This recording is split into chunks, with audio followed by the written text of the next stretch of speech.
a passionate instigator and dynamic problem solver. Dr. Kevin Ross Emery, the host of the Dr. Kevin Radio Show, will be taking you outside the box, behind the curtain, and identifying the load of BS we are fed every day. And now, Dr. Kevin. Hello, hello, hello, and welcome to the Dr. Kevin Show here on OMTimes, where we're changing the world, wait for it, one ohm at a time.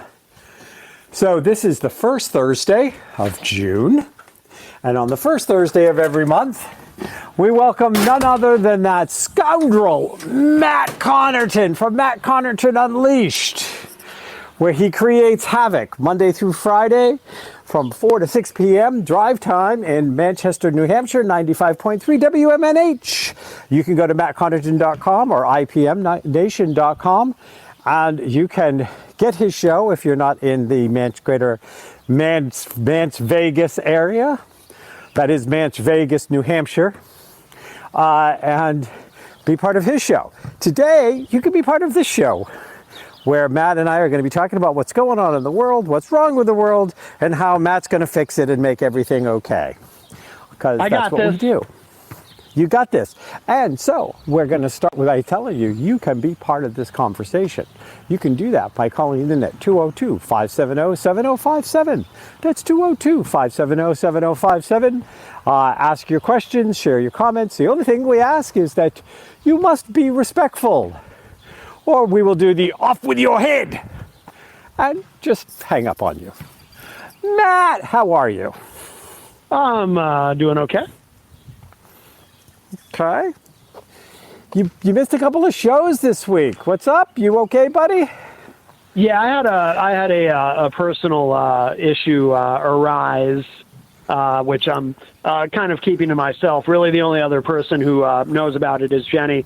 But yeah, I did have to. I had to take a couple of days off this week, which is very, very rare for me. So if I can't be here, and I say here because I just got off the air, so obviously I'm still at the station.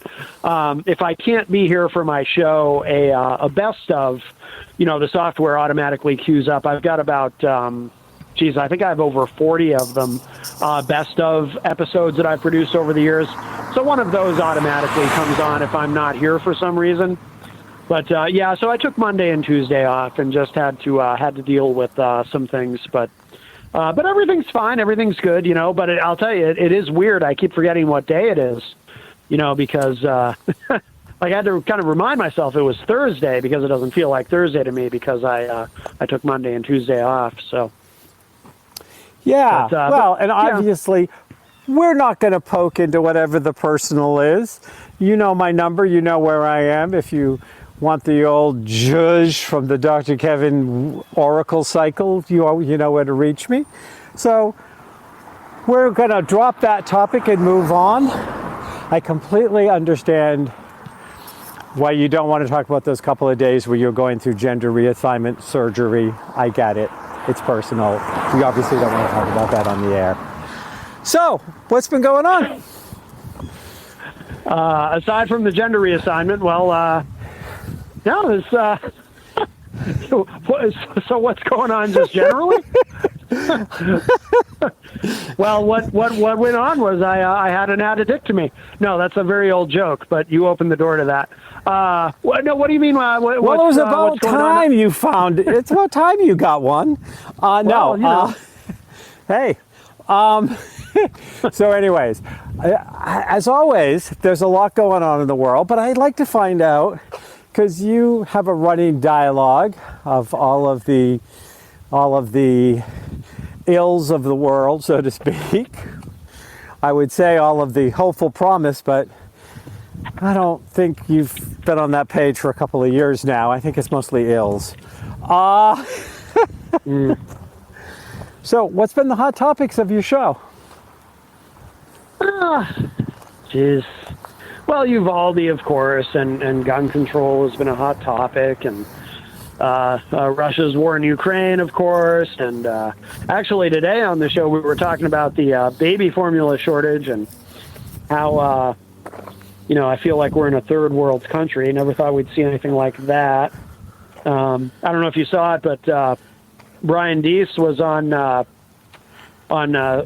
Jake Tapper's show on CNN, and of course, ducking and dodging and obfuscating, and the interview ended abruptly when the camera that Brian Deese was on. He was being interviewed from the one of the lawns at the White House, and all of a sudden the camera falls over, and that was the end of that segment. It's pretty remarkable. Oh, and we were talking about Jake Tapper did well, though. He was asking hard questions, and it was good on him. But we were also talking too about I don't know if you know this, but Roger Stone has declared that there is currently a satanic portal that has opened up directly over the White House, and apparently has been there since Inauguration Day, and you can see it in the sky. And he claims it's a satanic portal, and we must all engage in what is called a prayer assault in order to close the portal. So that's very exciting. So tomorrow on the show, a gentleman named Steve Despain is going to join us, who knows about things like that. And he's going to join John Hopwood and Jenny and I for a discussion about that. So that should be fascinating, because that's really an underreported story. Everybody's talking about the war and about, guns and all that. But nobody's talking about the satanic portal. And thank goodness we have Roger Stone to bring that to our attention. And I'm just surprised he doesn't want to assault it with a rifle, because he's all about assault rifles and protecting them. I think ideally he'd probably like to shoot a nuke through it, but that would have other unintended consequences that go with it. So, yeah, I don't think you can really do much to a satanic portal. I think once the portal is there, we're just going to have to accept it and just try not to go through it, because I assume if you go through it, you end up, I don't know, probably in hell. If I had to guess, Is that what they're calling Margot? I'd love to throw Trump into the portal. Yeah. Well, I was kind of thinking that that the other side of the portal probably showed up at Mar-a-Lago. Yeah, Mar-a-Lago. I mean, and Roger would never shoot the nuke into the satanic thing, because what's he going to do if he blows Trump up? I mean, he has no purpose left in life. He has no meaning. Well, I was genuinely surprised. See, I didn't know. I'd never known. I mean, we all know about Roger Stone, but I'd never known him to really be kind of a weird religious kook type of guy who would get into things like satanic portals. But obviously he just needs a new grift, or an extension of his existing grift. And he's old now, and this is so it's okay to be a little crazy, I guess. I don't know. Well, understand, I got what this is. Him and Mike Lydell and, the whole cadre of, the Trumpettes are all trying to give Fox News enough to talk about that they don't have to talk about the real stories that make their guy look bad. They have to fill the news with something. So I'm sure Fox News is reporting on it and is ignoring, the latest set of discoveries around the January 6th investigation committee, because that's not nearly as important to the American people as this satanic portal. Well, in all fairness, and I'm not sure if you're kidding when you say that Fox is reporting on it, but no, Fox News, there are things that are too crazy even for Fox News, and no, I don't think even Newsmax is reporting on it. No, I got it from there's a website I've probably talked about it on your show before, called rightwingwatch.org. Mm-hmm. And Roger Stone was on some podcast talking about the satanic portal. One of these religious podcasts. So no, I don't think even Fox would. I mean, I'm sure Tucker Carlson and Laura Ingraham and people like that, I'm sure they would believe that there's a satanic portal, but I don't think they're actually reporting on it, in fairness to them.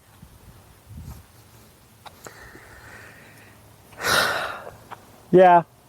Wait. They'll have to do it as a filler at some point, I'm sure, because there's so much of the news that they can't report these days. Yeah. I'm just saying. So, okay. So, I know it's hard to know where to go from there, isn't it? I know. When you start with a satanic portal, it's like, where do you go? It just makes everything else seem so trivial. Go to hell after dark. It's a Sittenfield City. It's an amusement park. Chris Christopherson, A Star Is Born. Anyways. Yeah. Oh, yes. So let's talk about Ukraine.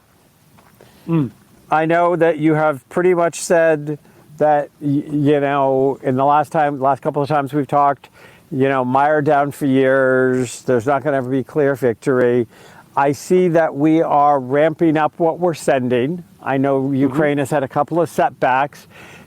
Has there been anything that has shifted your opinion or any thoughts you have on what's going on in Ukraine, especially if it is something that you ferret out things that are not always in the mainstream news because you're nosy? I mean, because you're a good journalistic reporter who digs deep. Yeah, that's what I meant to say. So give us your take on Ukraine these days. Has anything shifted? About the same? And we're ramping up what we're sending, and now they are putting a stronger oil and gas embargo on Russia. Europe is. So talk to me about the Ukraine. What's up? I wouldn't say in a broad sense anything has changed in terms of my belief that this will just continue to drag on, grind on, might be a better way of putting it, for years. I don't see anybody giving in. I think Putin is. The only thing that might cause Putin to want to hurry up and maybe get to a negotiating table, I think, is there continues to be these persistent. None of it's confirmed, but these persistent rumors that he has terminal cancer, or perhaps even Parkinson's, or both. But I don't think that. I mean, it's you watch what's going on, and there's one day where it looks like like Zelensky has said this week that Russia now controls about 1/5 of Ukraine, which is bad. That's a significant portion, 1/5. On the other hand, the Ukrainians have been successful at beating back the Russians in certain areas, which is, so the pendulum kind of swings back and forth. And sometimes in a given day, it depends on what article from what website you're reading. You might get a different impression of who's making gains, who's making headway. But in the grand scheme of it, if you sum it all up, to me, it just looks like a stalemate that will likely just continue to be. We continue to send weapons, and we are ramping up what we're sending. And like you mentioned, they're going to ramp up the oil embargo. And apparently OPEC is going to increase production, which might help with gas prices here domestically, although it's not just a matter. People kind of misunderstand that it's not strictly a matter of production. It's also a matter of the refinery capacity. But my broad sense of it is that it continues to be a stalemate. I have concerns about apparently now. Actually, this is a pretty significant development. You probably saw this. We're now sending them a weapon system that can launch missiles pretty far. I forget how far, but they had to be warned. The Ukrainians had to be warned. Do not use these to hit targets inside of Russia. These are strictly defensive weapons. Do not fire into Russia with these. And then I worry about a potential escalation. I'm not saying we shouldn't give them these weapons. I've never said that. But I do worry. I always worry about a potential escalation.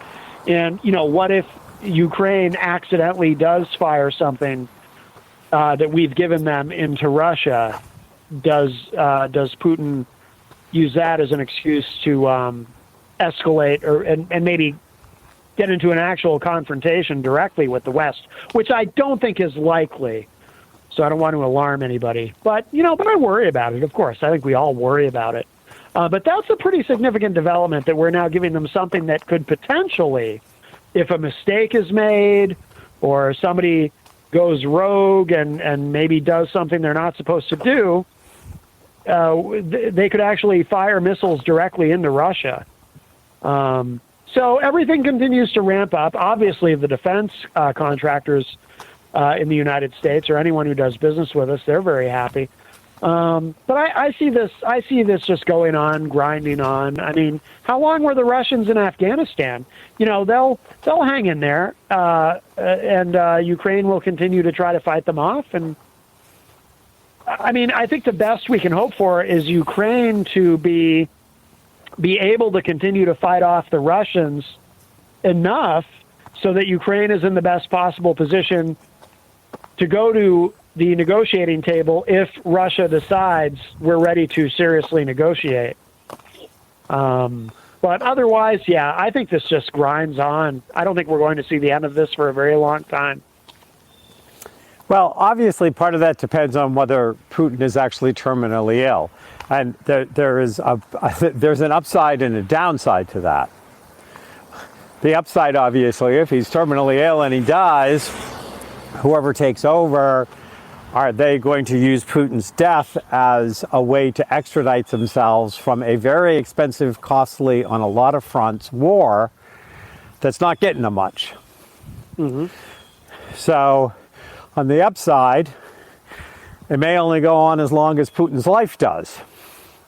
And even if he's not terminally ill, he's not necessarily a young man either. On the downside, if Putin is terminally ill, I have thought, dead men have nothing to lose. Dying men have nothing to lose. If the doctor says, you have 3 months max, and Putin wants to leave a big splash on the way out the door, he could make some pretty stupid decisions. True. But I hear the music. And we'll be right back here on the Dr. Kevin Show.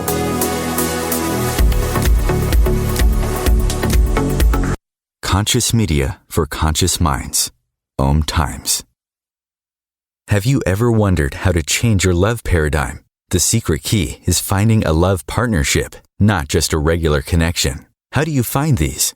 Through conscious relationships. Ascending Hearts Dating is a dating site for people like you that believes in second chances and a different type of spiritual connection. Try Ascending Hearts for free today at ascendinghearts.com and change your love paradigm. Ascending Hearts, the premier dating community for the spiritually awake.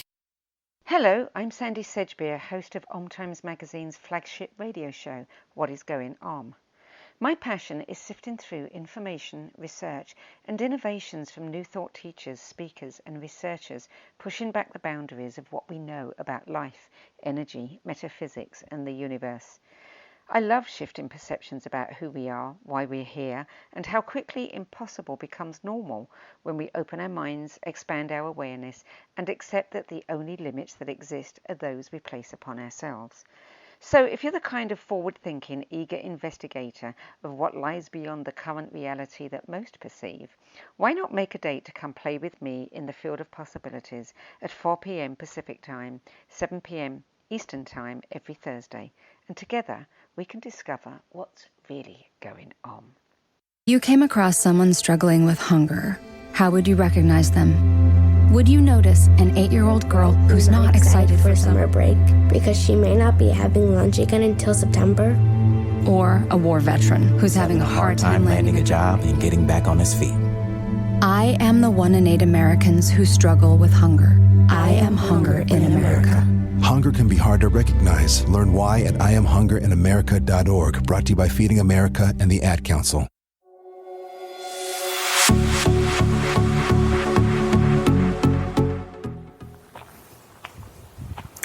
Hello, hello, hello. Welcome back to the Dr. Kevin Show here on OMTimes. This week I am on with Matt Connarton, as I am on the first Thursday. It's Monday. Now you got me doing it, Matt. At the first Thursday of the month.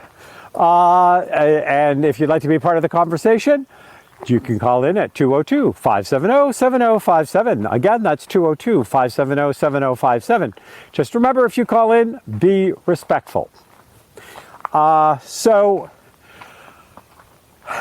you know, I feel like as any caged or wounded animal, Putin may, between now and whenever he decides to treat the world to the joyous moment of his death.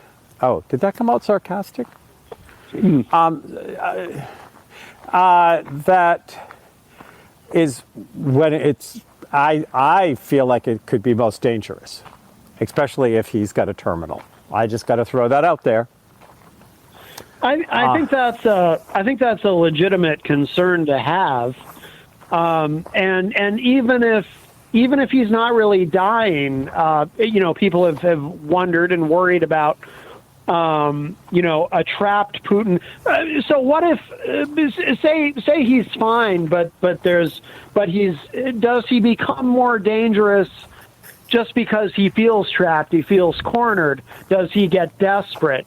Now, I am optimistic that is not the case, because there's also a theory that the reason he's doing all this, look, and one of the things that is so frustrating and has been from the beginning of this war, is that nobody really knows what goes on in Vladimir Putin's head.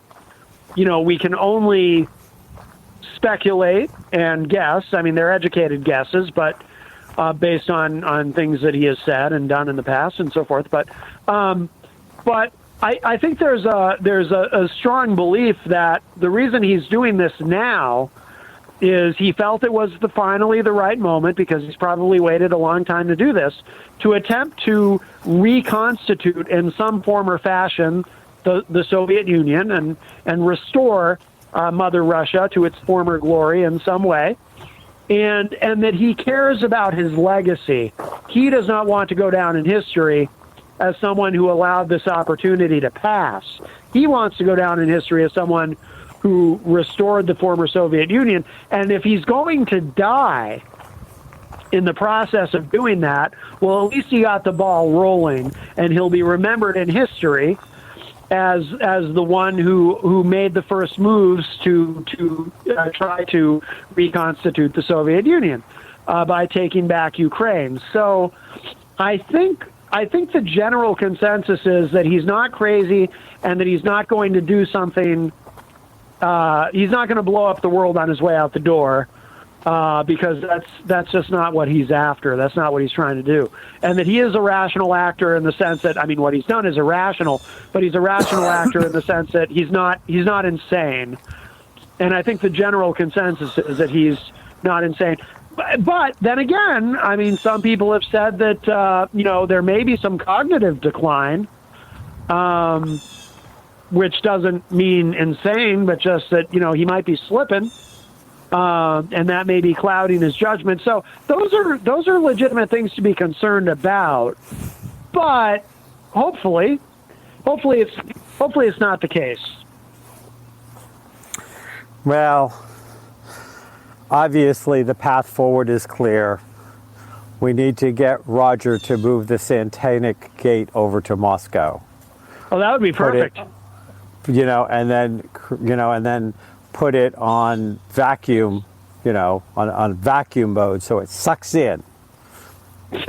Yes. Yeah. And then, I mean, there you go. I was just going to say, you mentioned earlier too about his age. I believe he's either 70 or is about to be 70. And, regardless of health, he's Russian. In Russia, males don't live longer than 72 on average. So he's at the end of the road no matter what. They don't have a great life expectancy in Russia, and it has not improved much over the decades.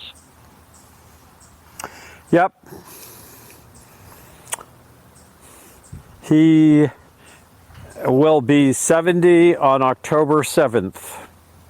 Okay. So that's what it says. Yeah. I just looked it up.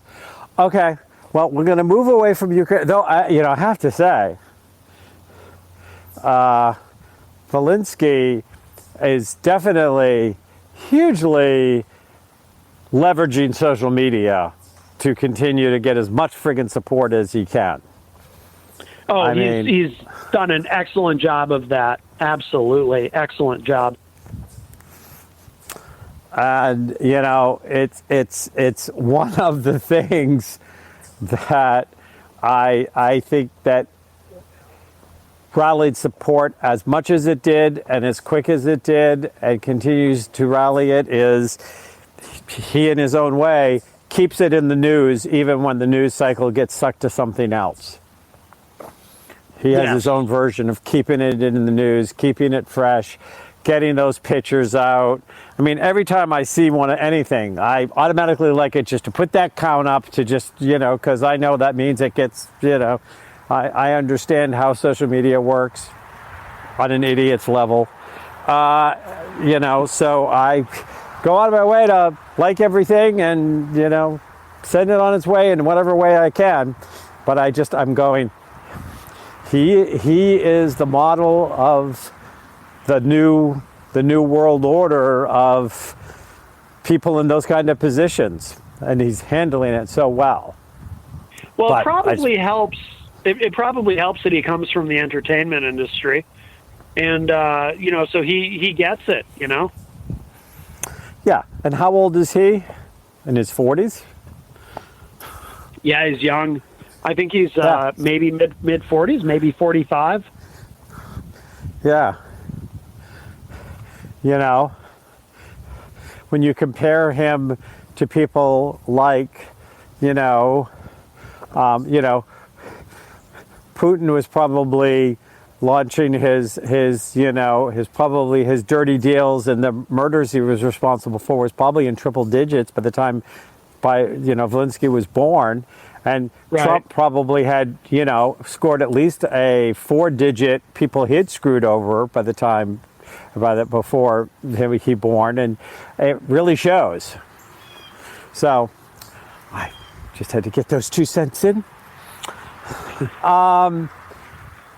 So let's talk about the January 6th, because I want to save the whole gun stuff for last, because I do want to talk about the gun stuff, and I want to get your thoughts, and I also have some thoughts that I want to share. So, but more shit's coming out.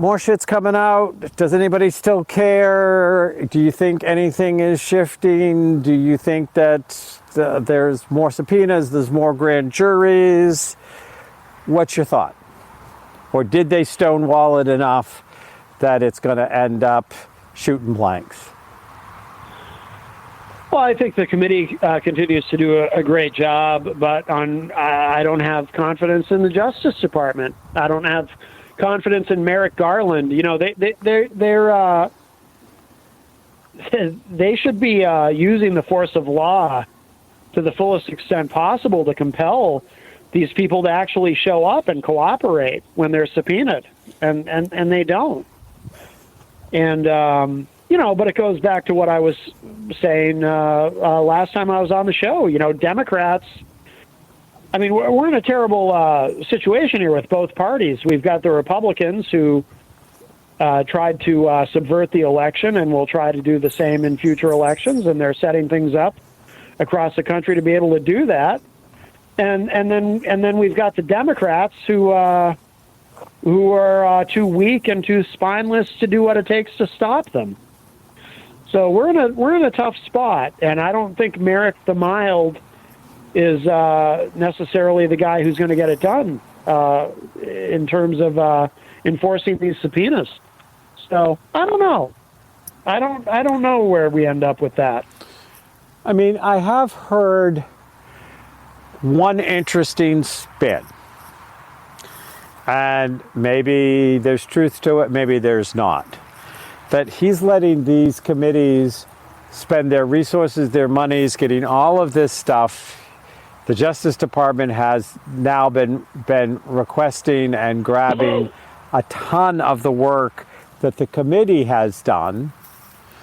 And that, as soon as the committee has been eliminated, if we lose the House, if the House goes Republican, which I know you're probably still standing on the side of, even with all of the messes that continue to happen. Oh yeah, I think absolutely, yeah. And so the committee will get disbanded, but then the theory or the speculation I heard is he's got all this stuff, he's grabbed all of this stuff, all of this legwork is done for him, and that's when he's gonna close the trap. Hope so. So, I don't know, from my lips to his ears. Yeah, because the more with every day there's more damning stuff that's coming out. It's just incredibly sad, the amount of damning stuff that's coming out. Sometimes I just don't even want to look at it anymore. It's kind of like I feel like it's like watching a deer in headlights. Like, how much more obvious can it get, and how much more blind can people choose to be? Obviously, a lot. Yes. So, interestingly enough, I am a delegate for my church, my Unitarian Universalist Church. I'm a delegate this year, and I'm going to be in Portland, Oregon, where we're going to have thousands of UUs from across the country voting and doing things about the upcoming year, right when the Supreme Court is supposed to be issuing whatever they're going to issue on Roe v. Wade. Mm-hmm. Which I think is, knowing how social justice oriented and how outrageous you Unitarian Universalists tend to get, it's going to be an interesting place to be when this thing falls down. Where do you see this? Do you think that it's already too late, it's gone, we're just waiting for them to bury the corpse? Or do you think there's any chance that there's going to be a rescue mission to not completely upset the apple cart? No, I think we're just waiting for them to bury the corpse. I don't see any reason why this wouldn't be occurring. I don't see what would stop it, unfortunately. Not to be a downer, but I mean, Clarence Thomas comes out and complains because apparently he doesn't like dissent. He doesn't like people complaining about the court or questioning the court. When the terribly condescending comments he's made, about people having temper tantrums because they don't like, what the court's about to do. But there's no indication that I can see that the court's not going to do this. The draft was definitely real. It's a real draft of a pending decision from the court. So no, it's coming. I'm sure it's coming.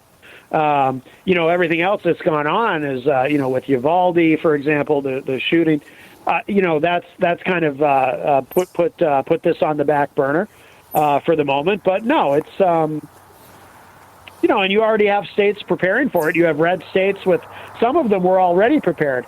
I didn't even know until this entire story that there was such a thing as trigger laws. Jenny explained it to me. I didn't even know that was a thing. Where all these states, and apparently I think 13 of them perhaps, have trigger laws on the books, meaning that as soon as Roe v. Wade is overturned, these laws automatically go into effect, outlawing or at least heavily restricting abortion in all these states. So they don't even have to do anything. Yeah, they can just sit back and wait for this, and then when it comes, that's it. They got their way. And but no, I haven't seen or heard anything that suggests that this isn't about to happen. I'm pretty sure it's happening. Fallout on the other side.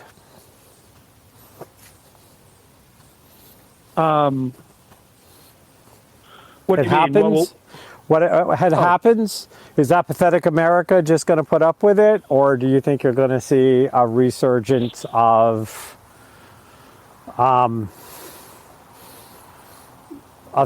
things around this? Like, what do you think I mean, obviously, for a lot of Americans, it's going to ruin the validity of the court.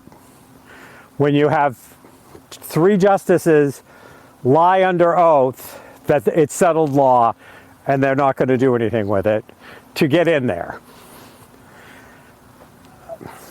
Is there going to be a blowback, or is America just going to roll over and take it?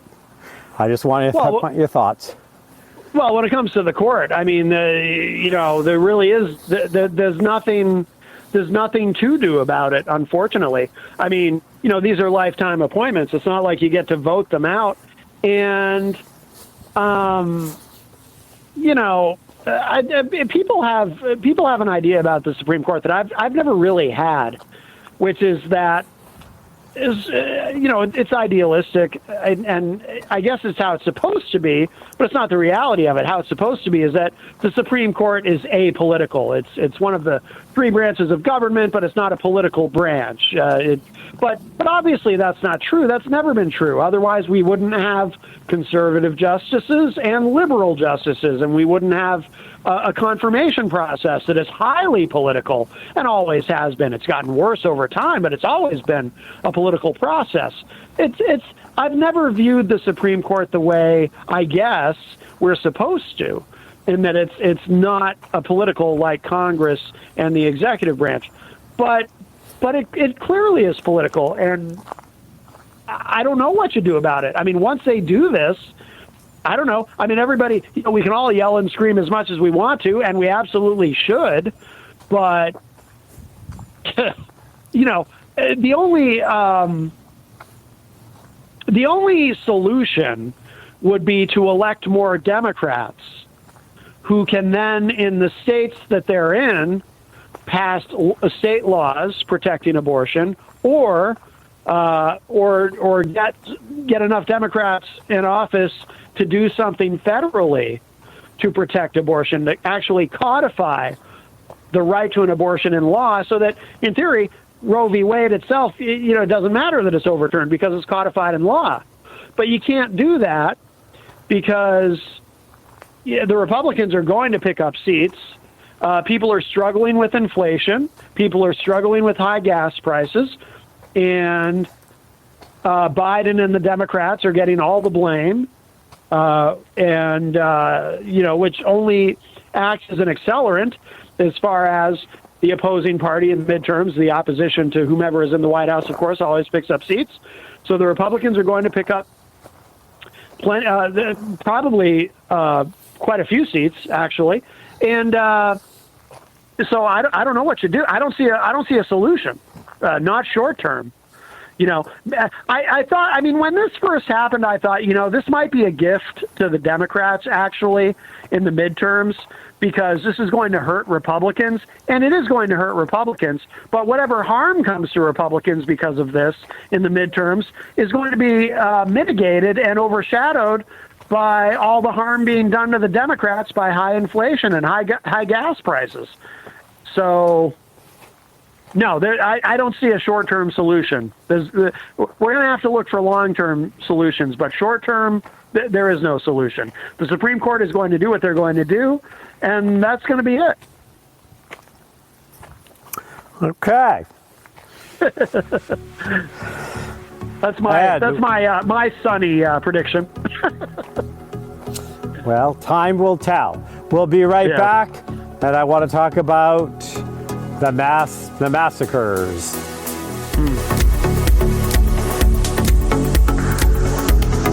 The Real Conscious Connection. OMTimes Radio. IOM FM. The number one reason girls drop out of school in sub-Saharan Africa is lack of access to feminine hygiene products. The Pads for Schoolgirls Project, an outreach of Humanity Healing International, is changing this paradigm by setting up sewing programs at schools, teaching girls a vocational skill, while producing the reusable pads that help keep them attending classes. The girls pay it forward by making and giving pad kits to other girls in need. To learn more, visit humanityhealing.org. Humanity Healing is where your heart is.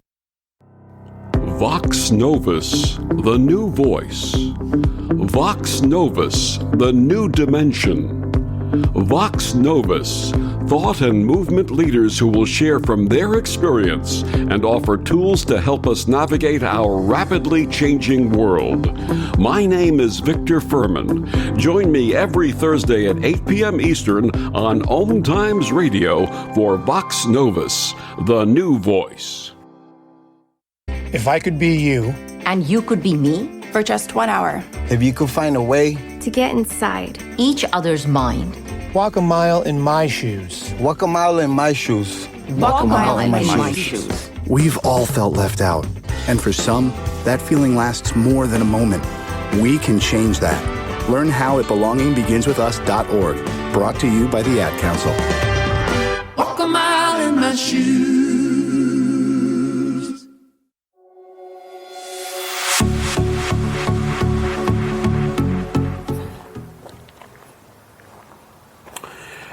So, I don't know if you've run across this or not. Well, first of all, welcome back to the Dr. Kevin Show here on OMTimes. I'm here with Matt Connarton. You can listen to Matt 4 to 6 Monday through Friday at WMNH 95.3 out of Manchester, New Hampshire. Or you can go to mattconnarton.com or IPMnation.com and you can get the show online and you can still talk with Matt and his guest and stuff like that. Speaking about talking with Matt, you can call in right now and talk to Matt or myself. You can share an opinion or a thought here by calling in at 202-570-7057. That's 202-570-7057. So, Matt, I don't know whether you've run across this little thing, but one of the things I was reading that 6 of the 9 deadliest mass shootings in the United States since 2018 were by people who were 21 or younger. Yep. Which is a huge shift in the demographic of mass murderers. Yep. And their weapon of choice, more often than not, is an AR-15. Which is one of the ones that people would like to make unavailable. Mm-hmm. So I'd like to hear, because I have thoughts on this, but I want to hear from you first. Because, you know, obviously the killing of 4 in Tulsa, it was only 4 people, so, you know, I mean, you know, you gotta be in double digits if you want to capture and keep national headlines for a day or two. Why? Why do you think that we have this, which no other country in the world has, no other developed country has, this increasing string of these shootings? What do you think's going on? And what do we do about it?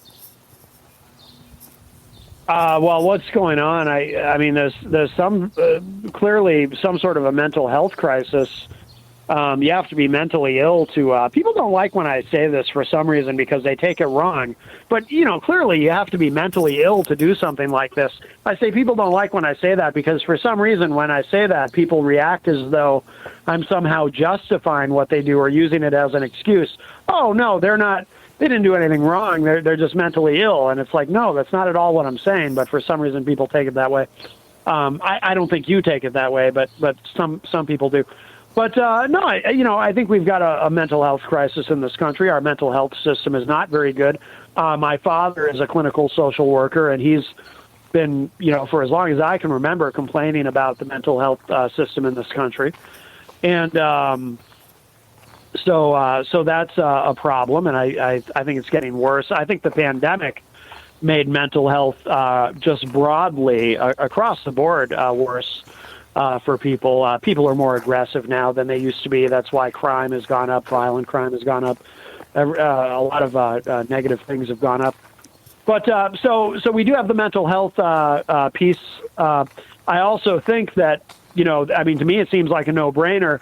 If most of these mass shooters are under 21, and their weapon of choice is an AR-15, then you got to raise the age to 21 to buy a gun.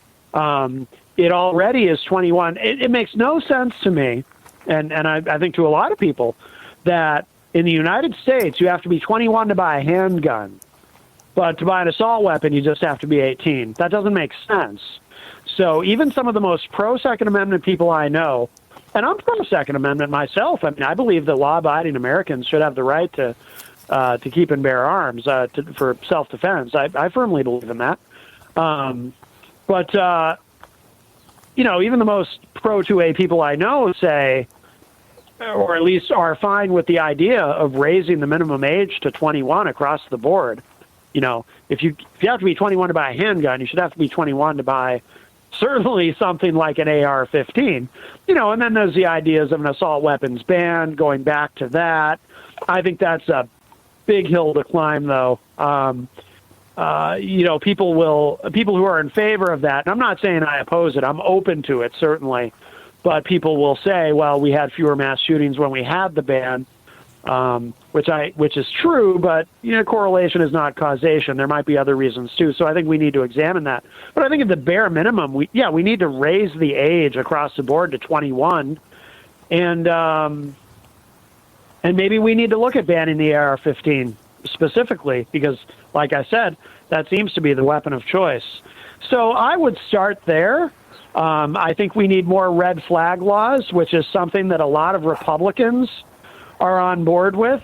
So we can certainly, there's no reason why we can't do that. I mean, Rick Scott, when he was governor of Florida, a Republican, he raised the age to 21 in Florida for a gun, and he signed into law I don't know the details, the mechanics of how it works, but a red flag law in Florida, and he gets to still be a Republican. The NRA didn't come and kidnap him and throw him in a river or something. So, there are things that can be done. Also, expanded background checks, and we do have a system for federal background checks in the country, the NICS system. But obviously, we need something more, and that is something that 90% of the American population, when surveyed, is in favor of expanded background checks. So that includes Republicans. That includes NRA members. The only ones who are stopping that is the NRA themselves, who give a lot of money to these Republicans, who then won't support expanded background checks only because they don't want that money to stop flowing from the NRA. That's the only reason. So there are things that we can do. I'm not confident that any of them will happen, but there are things that we can do. So I think that there are two other players here that don't get enough airtime.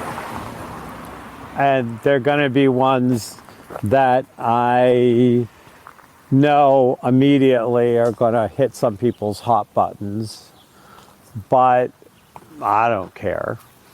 Mm-hmm. One is this increase that happened, I think, has a direct correlation with the turn that politics took when Trump started running for office and increased hate talk on a national level to become perfectly acceptable, and to take somebody who may not be the most stable cookie in the cookie jar and feed into their paranoia and feed into their disempowerment and feed into all of that stuff, and that they tacitly feel as if they're having permission by their chosen politicians to take out these vermin that they're going to go kill, or take out whatever. I mean, I see it as it's not an accident. When you have the decline in the mental health system, and then you take those that are clearly the most mentally unstable and you have them run for office, inciting all of their mentally unstable friends, when these people are seeing that we were trying to that it's still, there are those people that say January 6th was trying to save the country from having the election stolen, no matter how much evidence you give them otherwise, no matter how many things you lay out. They are deaf, they are dumb. Well, they're not dumb because they're yelling all over the place, but they are deaf and they are blind. And you cannot do anything with those who choose to be deaf and those who choose to be blind. And I think that correlation is also that the hate speech is emasculating, is pushing the concept of an emasculated young male who does not have much of a hope of a future, who maybe doesn't feel like they can get to college, or they can afford college, or they can even get through college, or they have no hope, they have no American dream, and then they're given the other to hate. Because the immigrants are getting all the money, or the black people are getting all the money, or these people or those people. And well, the top 1% in the income disparity gets the widest it's probably ever been in this country, making it harder and harder for somebody to pursue the American dream. And I think that we have to look that these are very viable sticks of dynamite in this explosive situation. I think you're right. I can't argue with any of that. I think you're right.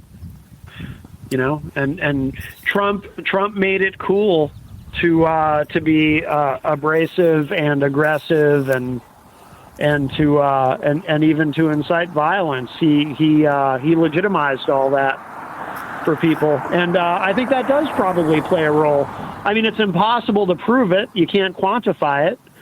You can't tangibly demonstrate it with data that there's a direct connection there, but it makes a hell of a lot of sense. I think you're right. Yep. I think that we are creating and it's so funny because they are doing what they are accusing the Democrats of doing. Oh, you're being emasculated by the support of gay rights. Oh, you're being emasculated by allowing these immigrants to come in and take your resources and your jobs, the jobs you won't do as you're sitting on unemployment and refuse to do. Okay. But, but they create this hugely toxic scenario, and then they gear them all up that they're going to go in like John Wayne and make things right. And where's that coming from? Well, it started with Reagan, and it reached an all-time high and low in the same moment when it ended with Trump. Mm-hmm.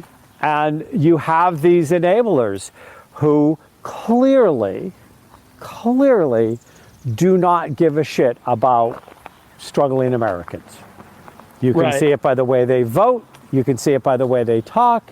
You can see it by the way they deflect, by the way that they make sure that they take somebody who maybe doesn't have a discerning enough mental capacity to understand that these people who are riling them up about the other are actually the people that are screwing them over. Mm-hmm. And they're just they're holding on, and they feel powerless, and they feel there's no way out. And we started the radio show with talking about when is Putin most dangerous? Well, if he's dying, if he feels trapped, if he feels caged, this is when most dangerous. And we're ending it with these mass shooters feel trapped or feel like they have no hope. They feel like they have nothing left to lose. They want if nothing else, they're going to have their moment of fame. I don't think any of them expect to live through it. Right. They have nothing to lose. They are the parallel to Putin if he's dying, it's what is most dangerous because he ain't got nothing to lose. And that's because our current political system has basically flushed the American dream, for the most part, down the toilet because of their narcissistic greed and need for power and lack of anything that resembles empathy or a heart. I think you're right. I think that's a great insight. Matt, I'll talk to you in a month. All right, Dr. Thanks. Kevin, thank you. Bye. Bye-bye.